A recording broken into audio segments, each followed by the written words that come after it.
آج کل کے حالات ایسے ہیں، ہر بندہ ملکی معیشت کی وجہ سے پریشان ہے، تو سوچا کہ آج اسلام کے معاشی نظام کے بارے میں کوئی بات کی جائے۔ ہر انسان کے لیے رزق کمانا لازم ہے۔ شریعت نے 3 باتوں کا خیال رکھنے کا حکم دیا ہے۔ سب سے پہلی بات کہ نیت ٹھیک ہو۔ مثلا ایک نیت تو یہ ہے کہ میں اس لیے مال کما رہا ہوں کہ میں اپنی ضروریات کو پورا کر سکوں گا، مجھے اپنی ضرورت کے لیے دوسرے کے سامنے ہاتھ نہیں پھیلانا پڑے گا۔ نبی اسلام نے فرمایا وَإِنَّ لِنَفْسِكَ عَلَيْكَ حَقٌّ، اور تیری جان کا بھی تیرے اوپر حق ہے۔ اس کا کیا مطلب؟ کہ تم اچھا کھانا کھاؤ، اچھا لباس پہنو، اپنے بیوی بچوں کو اچھی طرح رکھو، اللہ نے جو نعمتیں دی ہیں ان کا اظہار کرو۔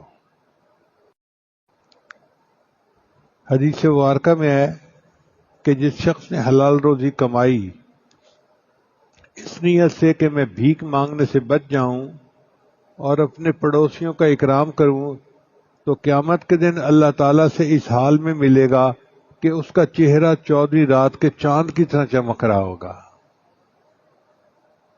آپ اندازہ کیجئے کہ رزق حلال کمانا اللہ کو اتنا پسند ہے کہ یہ بندہ قیامت کے دن 14ویں کے چاند کی طرح اس کا چہرہ چمک رہا ہوگا، اور اس حال میں اللہ سے اس کی ملاقات ہوگی۔ اور ایک حدیث مبارکہ میں ہے کہ جو بندہ رزق حلال کی کوشش کرے گا، قیامت کے دن اللہ اس کو انبیاء کے ساتھ جو ہے وہ جگہ عطا فرمائیں گے۔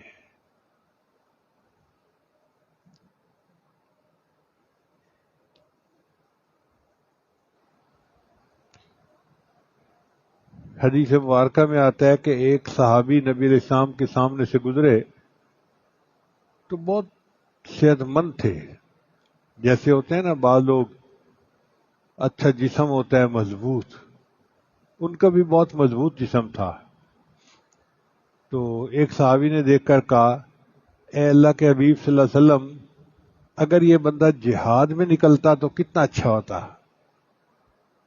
تو نبی علیہ السلام نے فرمایا اگر یہ بندہ اس نیت سے نکلا ہے کہ یہ اپنی ضروریات کو پورا کرے حلال طریقے سے تو یہ اللہ کے راستے میں ہے، اور اگر یہ اس نیت سے نکلا ہے کہ میں اپنے والدین کی خدمت کروں گا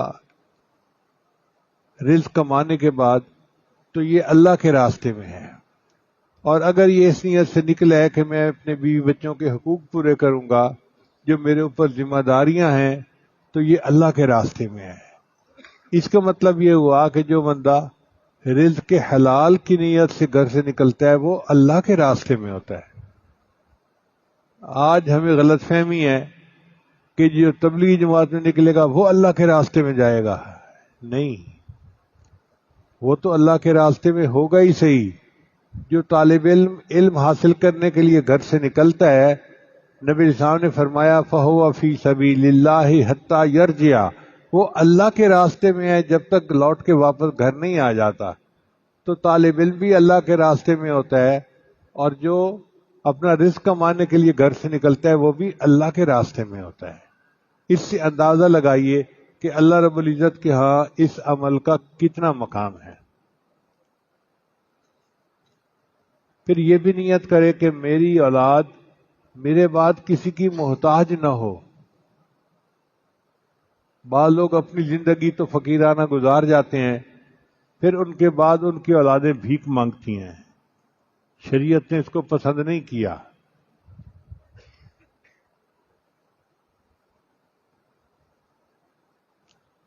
سعد بن ابی وقاص رضی اللہ عنہ کہتے ہیں کہ میں نبی اسلام کی خدمت میں حاضر ہوا،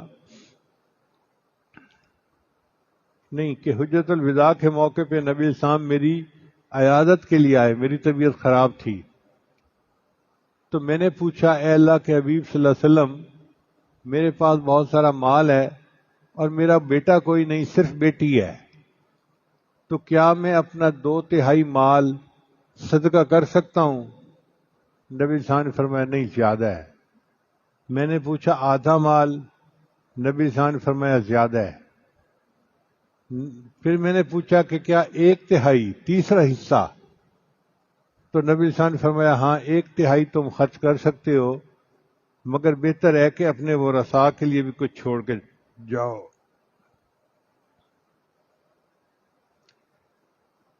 نبی صاحب نے فرمایا اگر آپ اپنے وارثوں کو اس حال میں چھوڑیں کہ وہ مالدار ہوں، یہ بہتر ہے اس سے کہ اس حال میں چھوڑیں کہ وہ تنگ دست ہو کر لوگوں سے مانگتے پھریں۔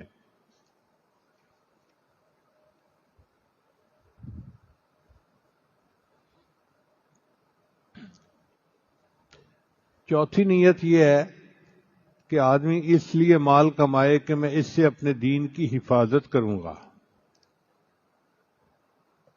آج کے دور میں مال ایمان کے لیے ڈھال ہے۔ آج کے دور میں مال ایمان کے لیے ڈھال ہے، کیونکہ حدیث مبارکہ میں ہے کاد الفقر ان یکون کفرا، قریب ہے تنگ دستی تجھے کفر تک پہنچا دے۔ تو جب تنگ دستی کی وجہ سے بندہ کفر تک پہنچ سکتا ہے تو پھر مال کمانا، میرا ایمان محفوظ رہے، یہ بڑی عبادت بن جاتی ہے۔ سفیان ثوری رحمۃ اللہ فرماتے تھے کہ المال فی ھذا الزمان سلاح المؤمن، آج کے دور میں مال مومن کے لیے اسلحہ ہے جس سے بندہ اپنی حفاظت کرتا ہے۔ اگر کسی کی بیوہ ہو اور اس کے پاس وسائل ہوں تو وہ اپنی عزت کی حفاظت کر سکتی ہے، وہ اپنی جان کی حفاظت کر سکتی ہے، اپنے ایمان کی حفاظت کر سکتی ہے۔ جو لوگ گناہوں میں پڑتے ہیں وہ شوق سے نہیں پڑتے، وہ انہی مجبوریوں کی وجہ سے جا کے بازاروں کی زینت بن جاتے ہیں۔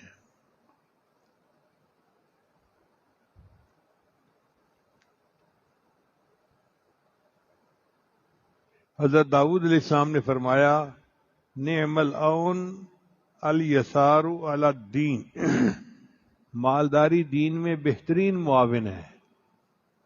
تو جس کو اللہ نے یہ نعمت دی وہ اللہ کا شکر ادا کرے کہ میں اس سے دین کے کام بھی کر سکتا ہوں۔ ہم میں سے ہر بندہ چاہتا ہے کہ میں حج کروں، عمرہ کروں، بار بار اللہ کے گھر کی زیارت کروں۔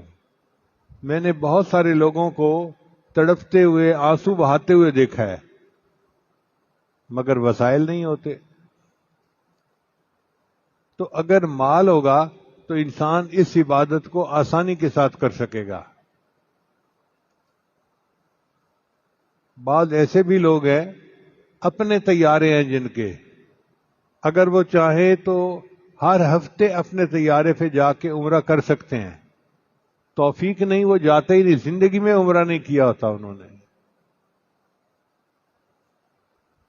تو اگر یہ نیت ہو کہ میرے پاس مال ہوگا تو میں یہ عبادت کروں گا تو یہ اللہ کی طرف سے بڑے اجر کا باعث ہوگا۔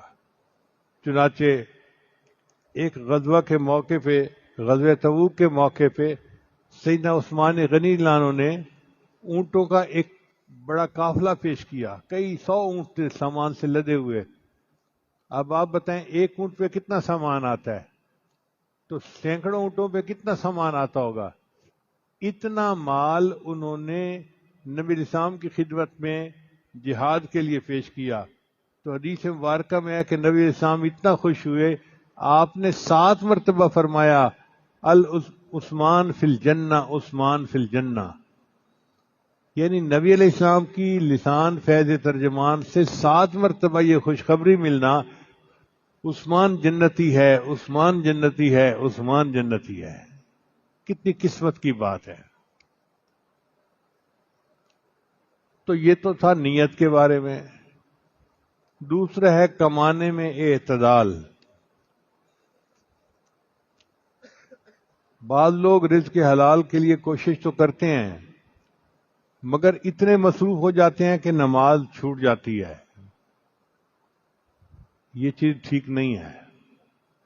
بعض لوگوں کو دیکھا کہ وہ اتنے مصروف ہو جاتے ہیں کہ گھر سے کھانا آیا ہوا پڑا ہے، کھانے کی فرصت نہیں ہوتی، وہ جی آج گاہک اتنے زیادہ تھے میں کھانا ہی نہیں کھا سکا، نہ وہ کھانا کھاتے ہیں نہ نماز پڑھتے ہیں، بس کام کاروبار میں لگے ہوتے ہیں، یہ بھی ٹھیک نہیں ہے، اعتدال ہونا چاہیے۔ نبی اسلام نے ارشاد فرمایا طلب کسب الحلال فریضۃ بعد الفریضہ، رزق کے حلال کو طلب کرنا فرض ہے فرض کے بعد، یعنی نماز روزہ پہلے فرض ہے، اس کے بعد کسب حلال فرض ہے۔ یہ نہیں کہ جی بیوی بچوں کا پیٹ پالنا بھی تو فرض ہے جی اب نمازیں قضا کرتے پھرو، ایسا نہیں کرنا چاہیے۔ تو کمانے میں اعتدال ہونا چاہیے۔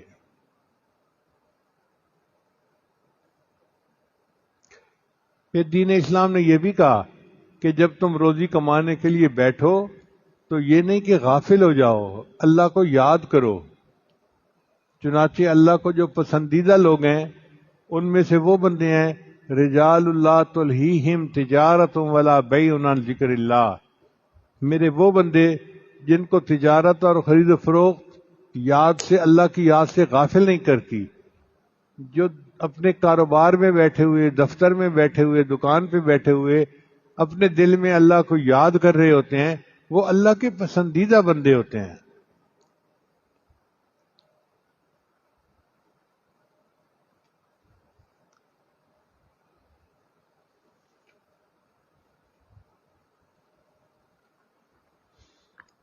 حضرت ابو طلحہ انصاری رضی اللہ عنہ ایک صحابی تھے،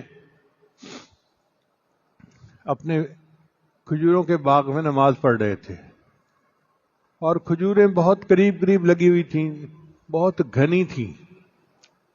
ایک پرندہ کہیں سے آ گیا اور اس کو اس میں سے نکلنے کا راستہ نہیں ملتا تھا۔ اب یہ نماز پڑھ رہے ہیں اور پرندہ باہر نکلنے کے لیے پھڑپھڑا رہا ہے، تو نماز کے اندر تھوڑی ڈسٹرکشن آ گئی، توجہ بٹ گئی۔ اب جب توجہ بٹی تو ان کا یہ حال تھا کہ انہوں نے پورا باغ ہی اللہ کے راستے میں صدقہ کر دیا کہ یہ میرا باغ اللہ کی راہ میں رکاوٹ بنا ہے، یاد میں اس کو اللہ کے راستے میں رکاوٹ صدقہ کر دیتا ہوں۔ ایک اور صحابی کے بارے میں حدیث مبارکہ ہے، بات تو لمبی ہے، مختصر کرتا ہوں کہ ایک انصاری صحابی تھے، نوجوان نہیں، نو مسلم تھے، وہ نبی علیہ السلام کی خدمت میں آئے، اے اللہ کے حبیب وسلم، میرے کھجوروں کا جو ہے نا وہ باغ ہے، میں اس کی چار دیواری کرنا چاہتا ہوں۔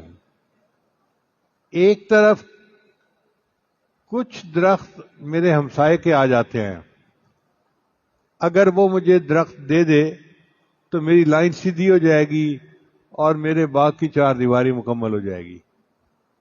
نبی علیہ السلام جو لوگ نئے مسلمان ہوتے تھے نا، ان کے تالیف قلب کے لیے بہت اہتمام فرماتے تھے۔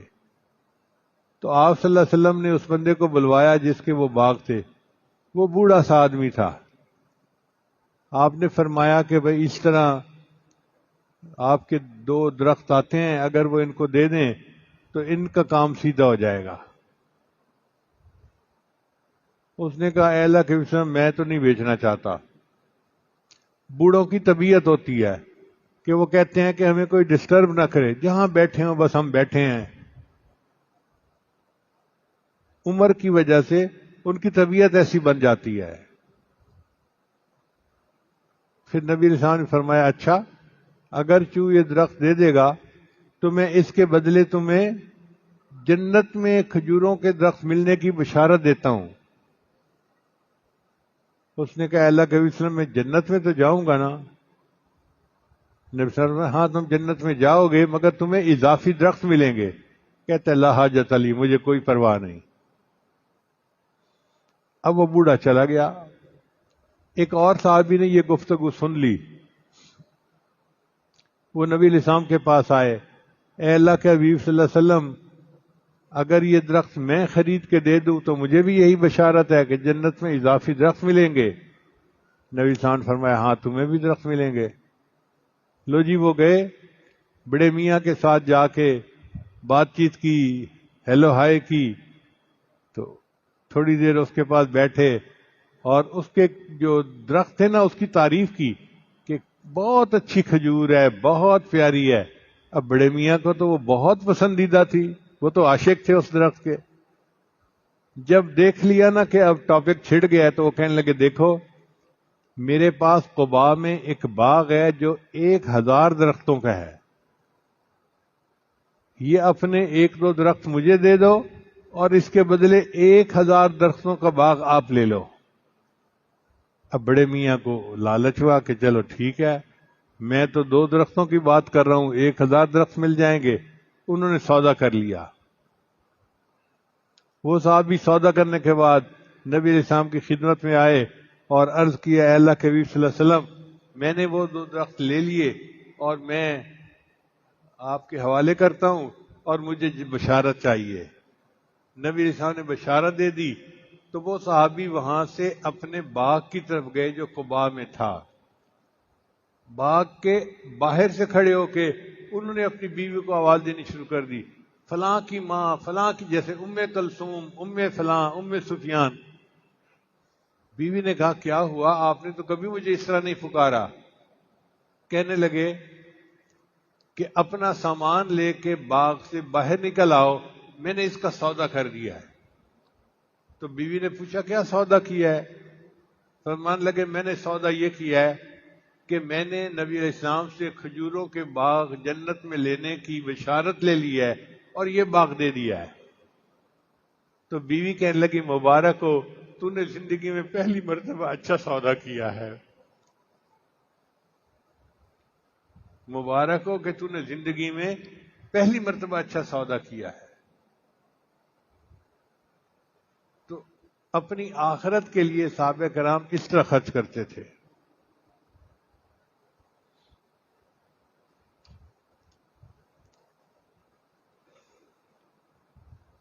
بعض لوگ اپنے رزق میں لگ کر حقوق العباد کو ضائع کر دیتے ہیں۔ مثلا صبح سویرے نکلتے ہیں اور رات کو دیر سے آتے ہیں، اپنے بچوں کے ساتھ ان کو بیٹھنے کا، کھانے مل کے کھانے کا، وقت گزارنے کا ٹائم ہی نہیں ملتا۔ ایک مرتبہ میں نے ایک بندے سے پوچھا آپ کے کتنے بچے ہیں؟ کہنے لگا جی 3۔ میں نے کہا کیا عمر ہوگی؟ کہنے لگا جی ایک کتنا ہے، ایک کتنا ہے اور ایک کتنا ہے۔ میں نے پوچھا یہ کیا بتایا؟ کہنے لگا جی صبح آتا ہوں تو سوئے ہوئے ہوتے ہیں، رات کو جاتا ہوں تو سوئے ہوئے ہوتے ہیں، تو مجھے تو اتنا ہی پتہ ہے کہ ایک کتنا ہے، ایک کتنا ہے اور ایک کتنا ہے۔ تو اس طرح رزق میں انہماک کے اپنے بچوں کے لیے، بیوی کے لیے وقت نہ ملے، یہ بھی ٹھیک نہیں ہے۔ بعض لوگوں کو دیکھا بیرون ملک چلے جاتے ہیں اور پیچھے بیوی بچے کا پرسان حال کوئی ہوتا ہی نہیں، یہ بھی اچھا نہیں ہے۔ اگر کوئی جائے تو اس کو چاہیے کہ 2-4 مہینے کے بعد واپس چکر لگائے، اپنے بیوی بچوں کا خیال رکھے، پھر دوبارہ جائے۔ جو سالوں کے لیے چلے جاتے ہیں نا جی، 10 سال سے نہیں آئے، 12 سال سے نہیں آئے، وہ ٹھیک نہیں ہے۔ وہاں پہ وہ گناہ کر رہے ہوتے ہیں اور یہاں پیچھے ان کی بیویاں گناہوں میں پڑ رہی ہوتی ہیں۔ تو اعتدال ہونا چاہیے، اتنا وقت نہ لگائے، بچے اپنے بیوی کو بھی وقت دے۔ بیوی کو صرف روٹی، کپڑا، مکان نہیں چاہیے، خامد کی ساتھ بھی چاہیے، خامد کی صحبت بھی چاہیے۔ خامد اس کے ساتھ بیٹھے، بات چیت کرے، بچوں کی تربیت کے بارے میں، گھر کے بارے میں، تو تب بیوی کے دل کو تسلی ہوتی ہے۔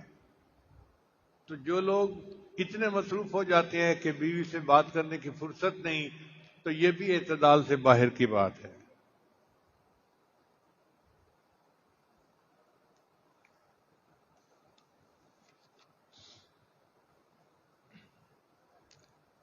قرآن مجید نے ایک اصول بتایا ہے وَأَسْكِنُوهُنَّ مِنْ حَيْثُ سَكَنْتُمْ، کہ تم اپنی بیویوں کو وہاں رکھو جہاں تم خود رہتے ہو۔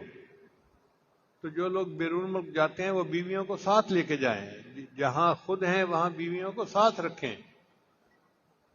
یہ کوئی طریقہ نہیں جی کہ ماں باپ کی خدمت کے لیے بیوی ہے اور میں تو بیرون ملک جا رہا ہوں۔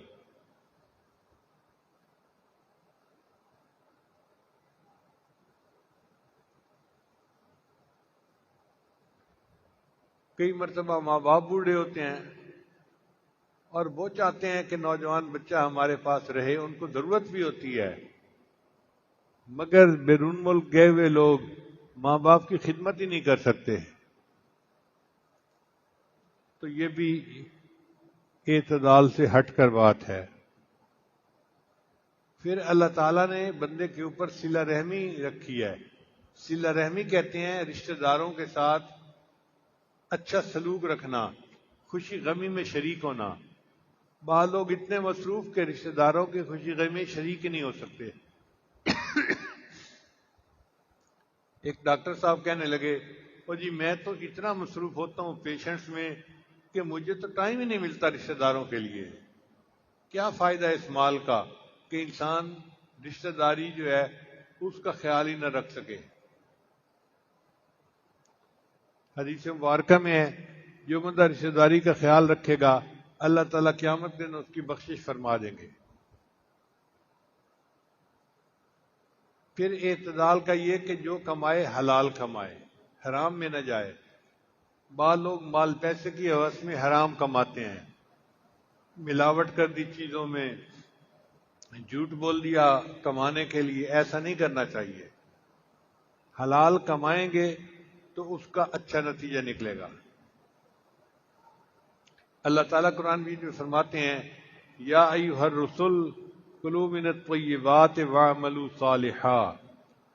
اے میرے رسولو پاکیزہ رزق کھاؤ اور نیک عمل کرو. تو اس سے پتہ چلتا ہے کہ جو بندہ نیک عمل کرنا چاہے وہ پاکیزہ رزق کھائے، حلال رزق کھائے. حرام کا لقمہ بندے کو اعمال سے محروم کر دیتا ہے. بہت سارے لوگ کہتے ہیں کہ فجر کی نماز قضا ہو جاتی ہے. یہ جو نمازیں قضا ہونا ہے اکثر اس کے پیچھے حرام کا لقمہ ہوتا ہے. کھانا کھانے کے یا تو اپنا رزق حرام ہے، یا پھر سود کا کاروبار ہے، یا پھر ایسی جگہ پہ کھانا کھاتے ہیں، ہوٹلوں پہ، ریسٹورانٹ پہ، کہ جہاں حرام حلال کا کوئی خیال نہیں ہوتا. جو بندہ حلال رزق کھائے گا اس کو اللہ تعالیٰ نیک اعمال کی توفیق بھی دیں گے. وہ آرام سے نمازیں بھی پڑھے گا، نیکی بھی کرے گا اور سکون کی زندگی گزارے گا.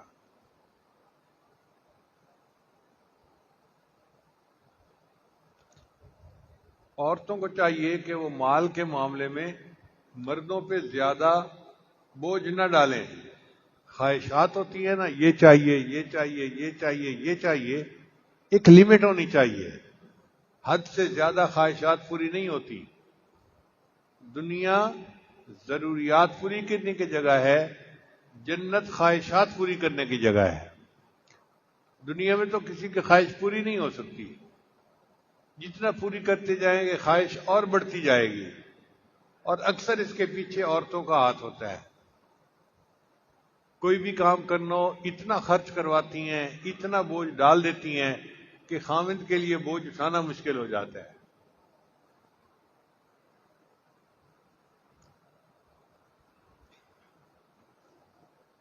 ایک مرتبہ نبی علیہ السلام کے ہاں ایک بکری تھی جس کو ذبح کیا گیا. تو سیدہ صدیقہ رضی اللہ تعالیٰ عنہا نے اس کے گوشت کو تقسیم کروا دیا اصحاب صفہ میں. اور بکری کی ایک جو دستی تھی نا، ایک جو ران ہوتی ہے، چونکہ نبی علیہ السلام کو بکری کی دستی پسند تھی وہ رکھ لی.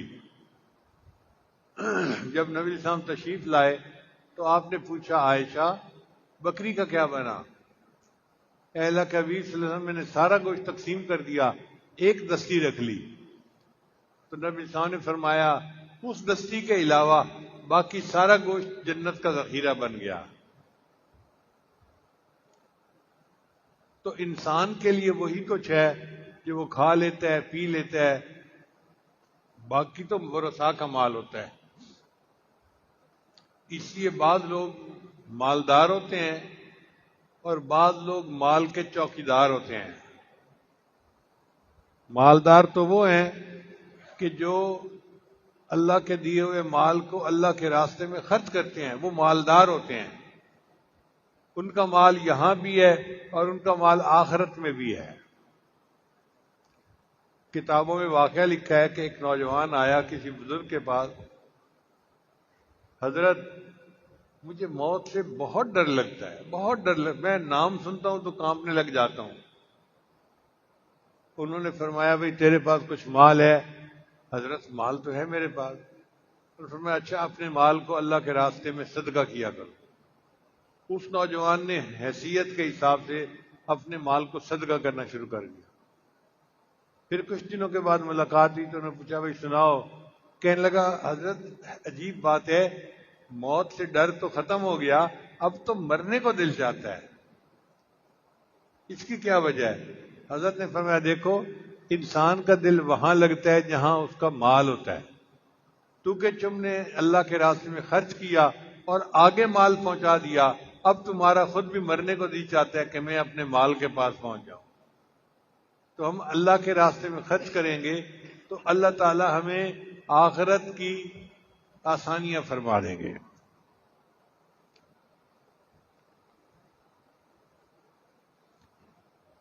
بعض لوگوں کو دیکھا کہ ہوتے تو مالدار ہیں مگر اتنے معمولی طریقے سے رہتے ہیں کہ دیکھنے والے کو بھیک مانگنے والا بندہ نظر آتا ہے کہ یہ تو کوئی بھکاری ہے، یہ بھی ٹھیک نہیں ہے۔ نبی اسلام نے فرمایا ان اللہ یحب ان یرا اثر نعمتہ علی عبدہ، اللہ تعالیٰ جب کسی بندے کو نعمت دیتے ہیں تو اس کا اثر اپنی آنکھوں سے دیکھنا پسند کرتے ہیں۔ بہت پہلے کی بات ہے، اس وقت میں چیف انجینئر تھا، تو مجھے خیال آیا کہ میں بھی پیوند لگا کے کرتا پہنوں۔ تو ایک کرتا کئی تھوڑا سا پھٹا ہوا تھا، میں نے پیوند لگوایا اور میں نے پہنا۔ جب میں جانے لگا تو بیوی نے روک لیا راستہ۔ میں نے پوچھا کیا ہوا؟ کہنے لگا آپ یہ کرتا نہیں پہن سکتے۔ میں نے کہا سنت ہے اور میں نے سنت پہ عمل کرنا ہے۔ کہنے لگی یہ سنت ان لوگوں کے لیے ہے کہ جن کے پاس وسائل نہ ہوں۔ آپ چیف انجینئر ہیں، اتنی آپ کی تنخواہ ہے، آپ جب جوڑ والا پہن کے نکلیں گے تو لوگ کہیں گے کہ بڑے حاجت مند ہیں، ضرورت مند ہیں، یہ تو لوگوں سے سوال کرنے والی بات ہو گئی۔ مجھے اس کی بات پسند آئی۔ تو واقعی یہ دو سنتیں ہیں، ایک سنت یہ ہے کہ جن کو اللہ نے دیا وہ اچھا پہنے اور پھر اس کو آگے غریبوں میں صدقہ کر دیں۔ سفیان ثوری رحمۃ اللہ علیہ کو ایک بندہ روزانہ درس کے لیے ایک جوڑا بنوا کے دیتا تھا۔ وہ ایک جوڑا پہنتے تھے نیا اور اگلے دن کسی غریب کو صدقہ کر دیتے تھے، پھر اگلے دن نیا جوڑا، پھر اگلے دن نیا جوڑا۔ اللہ اکبر کبیرہ، ان کو اللہ نے یہ شان دی تھی۔ تو جس کو اللہ نے وسائل دیے وہ بے شک ایسے کرے، اور جس کے پاس وسائل نہیں وہ پھر بے شک جوڑ لگا کے کپڑا پہنے۔ اس کے لیے یہ سنت ہے اور اس کے لیے یہ سنت ہے۔ بعض لوگوں کو دیکھا ہے کہ اپنے اہل و عیال پر خرچ کرنے میں تنگی کرتے ہیں، ایسے نہیں کرنا چاہیے۔ اہل و عیال پہ خرچ کرنے کو نفقہ کہتے ہیں، اور حدیث مبارکہ میں ہے کہ قیامت کے دن سب سے پہلے جو عمل میزان میں تولا جائے گا وہ بیوی بچوں کا نان نفقہ ہوگا۔ یعنی اول جو بھاری چیزیں ہوتی ہیں نا اٹھا کے رکھتے ہیں کہ یہ رکھ دو تولنا ہے، یہ رکھ دو تولنا ہے، تو اول جو اعمال تولے جائیں گے ان میں نفقہ کو پہلے رکھا جائے گا۔ اس لیے حدود کے اندر رہتے ہوئے بیوی بچوں پہ خوب خرچ کرنا چاہیے اور قیامت کے دن کے لیے اپنے اعمال میں آسانیاں پیدا کرنی چاہیے۔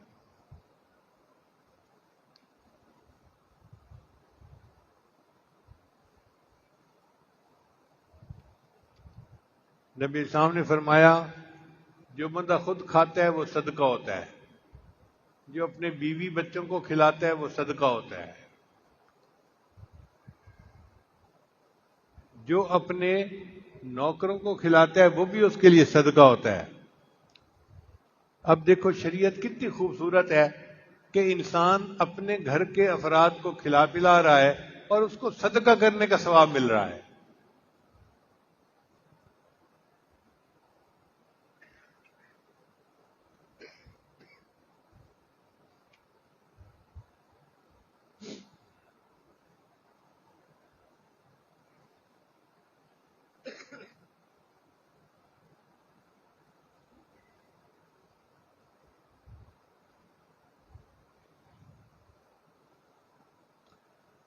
قارون کو اللہ نے بہت مال دیا تھا، تو اللہ تعالیٰ نے اس کو 4 نصیحتیں فرمائیں۔ پہلی نصیحت یہ فرمائی کہ وَابْتَغِ فِيمَا آتَاكَ اللَّهُ الدَّارَ الْآخِرَةَ، جو اللہ نے تجھے دیا ہے اس سے تو اپنی آخرت کو کما۔ تو مال کا اصل مقصد یہ ہوتا ہے کہ انسان اپنی آخرت کو سنوارے۔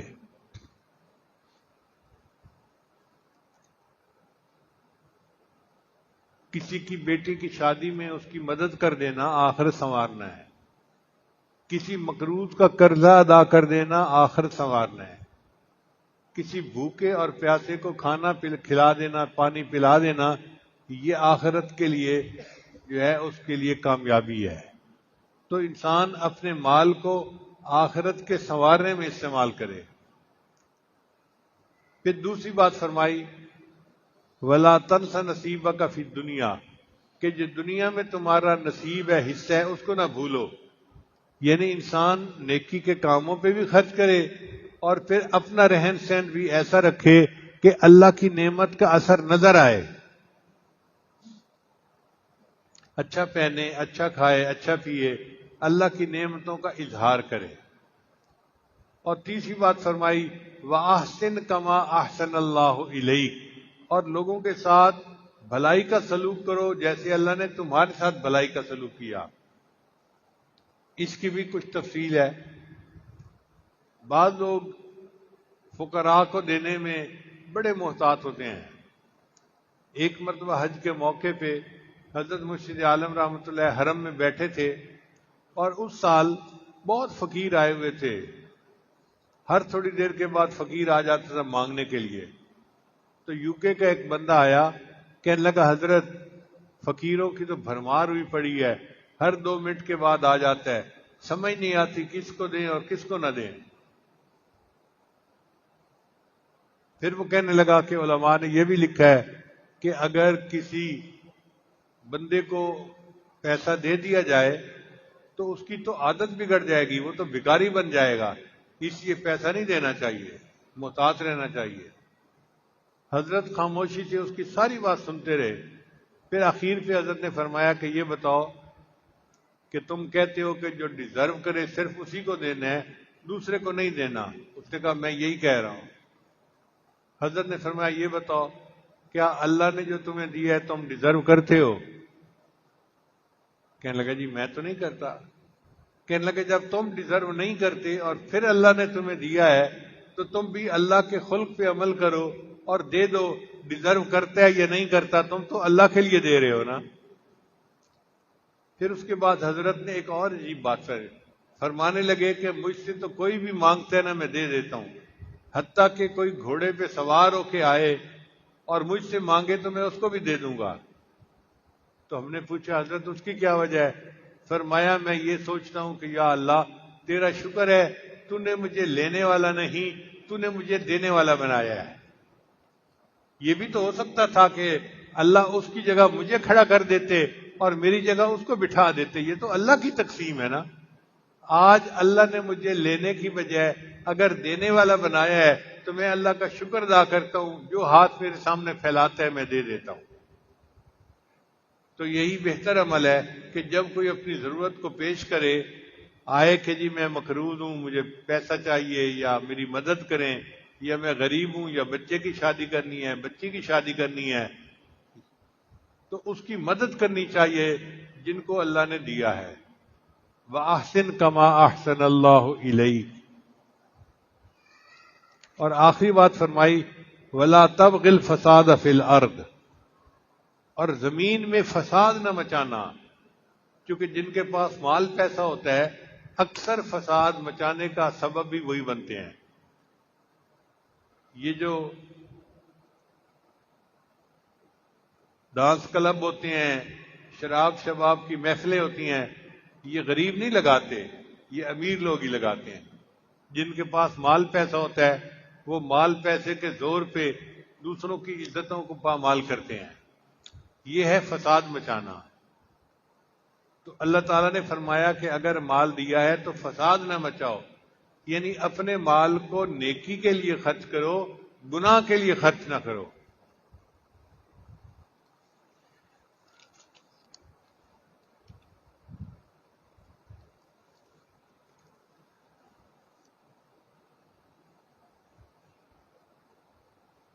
دعا ہے کہ اللہ تعالی ہمیں رزق حلال عطا فرمائے اور اس کو دین کے لیے خرچ کرنے کی توفیق عطا فرمائے، اور ہماری آخرت کو اللہ سنوار دے اور ہم سے راضی ہو جائے۔ وآخر دعوانا ان الحمد للہ رب العالمین۔ کچھ حضرات بیت کے لیے تشریف لائے ہیں تو توبہ کے کلمات پڑھے جائیں گے۔ یہ کلمات سچے دل کے ساتھ پیچھے پیچھے پڑھتے جائیے۔ پڑھیے بسم اللہ الرحمن الرحیم، لا الہ الا اللہ محمد الرسول اللہ، آمنت باللہ وملائکتہ وکتبہ ورسلہ والیوم الآخر والقدر خیرہ وشرہ من اللہ تعالی والبعث بعد الموت، آمنت باللہ کما ہوا باسمائہ وصفاتہ وقبلت جمیع احکامہ اقرار باللسان وتصدیق بالقلب، اشہد ان لا الہ الا اللہ واشہد ان محمدا عبدہ ورسولہ، استغفر اللہ ربی من کل ذنب واتوب الیہ برحمتک یا ارحم الراحمین۔ ان کلمات کو پڑھنے سے بیت ہو چکے ہیں۔ چند معمولات ہیں جن کو باقاعدگی سے کریں گے تو اللہ تعالیٰ دل کو منور کریں گے۔ پہلا عمل ہے 100 مرتبہ استغفار صبح و شام پڑھنا۔ دوسرا عمل ہے 100 مرتبہ درود شریف صبح و شام پڑھنا۔ تیسرا عمل ہے قرآن مجید کی تلاوت روزانہ کرنا۔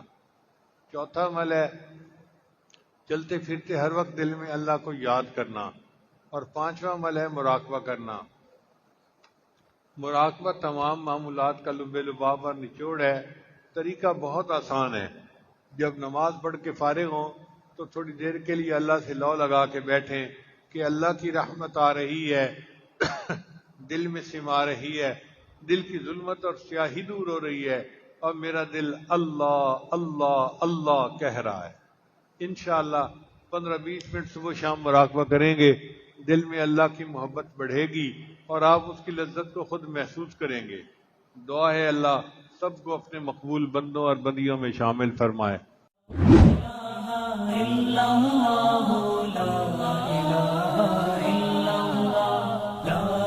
لا